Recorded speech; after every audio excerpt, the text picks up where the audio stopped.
I'm Ron from Kolleno, your go-to platform for efficiently managing invoices generated by SuiteBilling.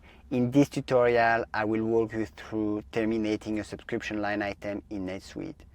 So the way to do is that on your subscriptions page, you just select the subscription that you want to terminate by clicking here on View. You then in the Actions menu click on Terminate.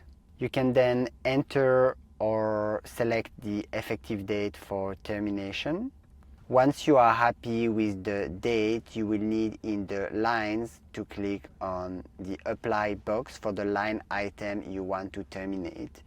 When this is done, you obviously click on Save to confirm the termination, and you subscribe to this channel to make sure to get more useful NetSuite tips and tutorials.